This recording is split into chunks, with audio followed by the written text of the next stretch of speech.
finally, I get to be a superhero, so I'm trying to milk that for all it's worth. And I'm excited for audiences, really.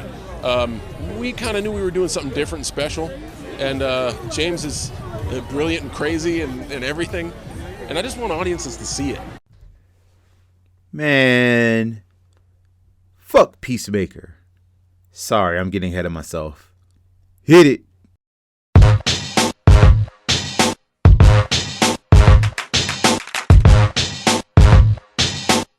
The Suicide Squad is a 2021 American superhero film that is based on the DC comics with the same name. The movie premiered on HBO Max and in theaters on August 5th. It is written and directed by James Gunn. The Suicide Squad is a standalone sequel, so you don't have to watch the 2016 movie, thankfully. Luckily, I was able to watch it in the comfort of my own home. Spoiler alert if you have not seen it yet, but at this rate, it's literally impossible unless you're in the Phantom Zone. So without further ado, let's get into the story. The movie begins with Argus director Amanda Waller assemble Task Force X on a covert mission to South America to the island of Puerto Martes. The team consists of Colonel Rick Flag, Harley Quinn, Captain Boomerang, and others. Trust me, you will not care about them in a bit. They get to the island and they immediately start to get killed off, presumably. On the other side of the island, the real team that consists of Bloodsport, Ratcatcher 2, King Shark, Polka Dot Man, and Peacemaker. Anyway, their job is to destroy the lab of Jotunheim and anything that is associated with the Project Starfish.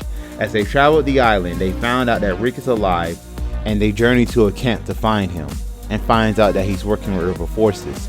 But it was after Bloodsport and Peacemaker killed some rebel soldiers via contest. Harley is another survivor of the first team, and she is captured by the Puerto Martes government.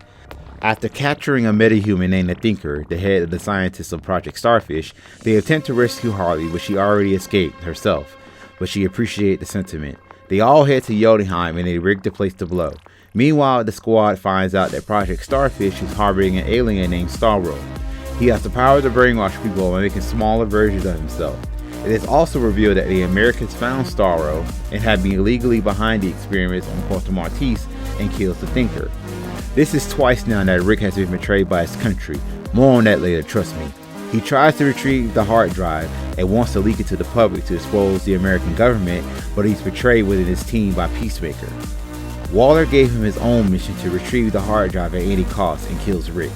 Ratcatcher 2 retrieves it and was almost killed by Peacemaker until Bloodsport saves her and presumably kills Peacemaker. Starro breaks free and takes control of the city. Waller orders Task Force X to leave, but they choose to stay and save the town. They save the city and kill Starro, but not without losing another one of their own, Polka Dot Man. Bloodsport gave the files on the hard drive to Waller via cloud and makes a deal to let them go, so which she accepts. The movie ends with the survivors of Task Force X heading out to their freedom. In the mid-credit scene, one of the Task Force X that was presumably dead in the beginning of the movie, Weasel, is alive and flees on the island. In the post-credit scene, Peacemaker survives his fight with Bloodsport and is drafted once again to save the world in his own spin-off series. The Suicide Squad is a perfect example when you give a director free creative control. If we didn't have interference from Warner Brothers with Batman v Superman and Justice League, they wouldn't have to be the Ultimate Editions and a 4-hour cut from Zack Snyder's True version. Suicide Squad from 2016 suffered from this also. For what you see in the trailer was supposed to be a more darker and serious. Things changed when Warner Brothers got involved. See, Warner Brothers tried to cash in on what Marvel did for the Guardians of the Galaxy, taking a band of misfits and making them into household names. Same goes for this. The action sequences for the sequel, however, are damn near perfect. My favorite scene was when Harley was escaping. Kinda reminds me of that scene with Rocket and Yondu when they were fighting rogue Ravengers from the Guardians of the Galaxy Volume 2, while listening to music. The costumes are pretty accurate and unique. I hate to say it, but I like Peacemaker's costume, despite how silly it looks. But hey, it works. The special effects, on the other hand, are left to be desired, like King Shark. I believe King Shark from the Flash TV show is far superior in terms of design. Bloodsport I thought was just Deadshot rebranded, just with certain tweaks to his character. But the reason why the story arc was similar to Will Smith's Deadshot because Will Smith wants to return for future movies. One unique thing about Bloodsport is that he has his own suit that only he can use, and to hype up his character even more, he put Superman in the ICU with a kryptonite bullet. That explains why we haven't seen Superman in previous DC movies like Shazam and the Birds of Prey movie. I thought Batman had the only kryptonite from Batman v Superman, and he keeps that kryptonite spear safe hidden. There could be several theories on why there's more kryptonite in the universe. One could be that they found more kryptonite somewhere in the world. Another is that when Crisis on the Infinite Earths happened, and when the multiverse was reborn, it may have put more kryptonite on the Earth. Enough on that, I'm sorry. Bloodsport had the same motivation from Deadshot, like a man of water dangling his daughter to make him do the mission, because he said no plenty of times. There's also kind of a fourth wall joke to whereas when Peacemaker was recruited, he literally does the same thing that Bloodsport can do. So what do you need him for? Bloodsport is really not a bad guy though, once the movie progressed. He actually does show he does care about people. He also has a surrogate parental relationship with Ratcatcher 2. What else that makes Bloodsport different from Deadshot is that he was already friends with Rick Flag because they used to work together. But when Flag was killed, it was just a small amount of remorse. But I guess that comes at cost of being on Task Force X. The main thing I noticed is that he is a leader and made the choice that a leader would do for the sake of his team. Instead of leaking Argus' involvement of Project Starfish, he uses his leverage to be released from jail immediately. I'm surprised Waller didn't kill him and the rest of Task Force X as they were leaving. Speaking of Waller, she's really amped on using supervillains as expendable soldiers. Apparently, Batman's threat from that post-credit scene from Suicide Squad back in 2016 didn't really amount to nothing but fan service. Waller knows what she's doing by recruiting criminals that have a lengthy sentence in prison, and with every mission complete gets 10 years off their sentence. What about the ones that's life without parole? I would have just used them instead of making deals with others with a lighter sentence, but that's just me. Ratcatcher 2 is a bank robber that can control rats with a wand passed down by her father. She has a pet rat named Sebastian that Bloodsport really didn't like that much due to his musophobia, but he warms up to him by the end. Polka Dot Man's origin is that his mother experimented on him and his siblings, hoping to make them superheroes. Some lived and some died. How he got his powers was an infection from an interdimensional virus that gave him powers, but also produced painful protrusions on his body that he has to expel every day or he'll die. Due to his mother experimenting on him, he developed PTSD and he even sees his mom everywhere he goes. It was a gag but kinda sad at the same time.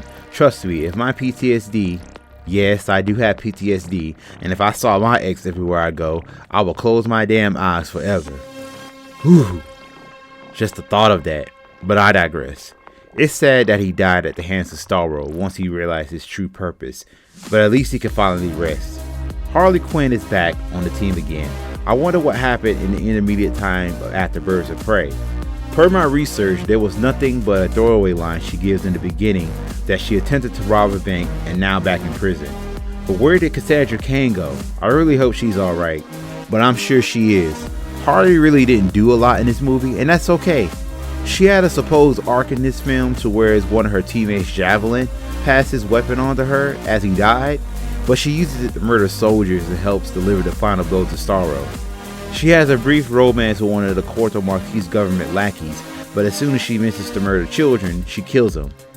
I guess that's what you do when red flags come up in a relationship.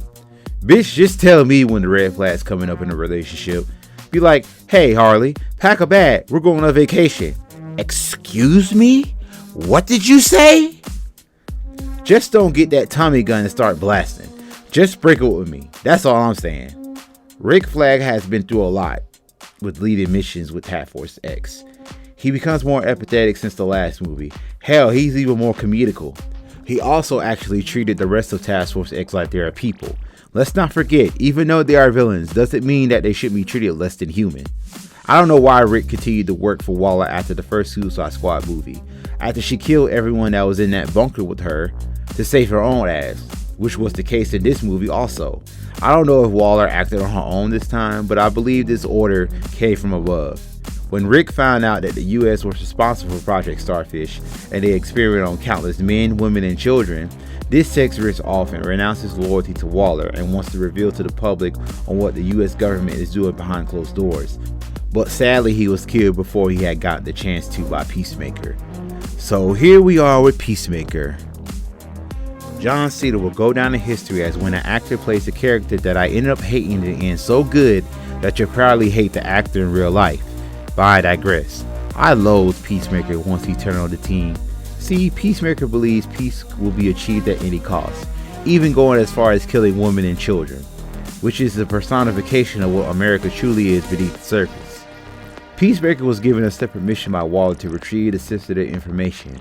He is loyal to his country, I'll give him that.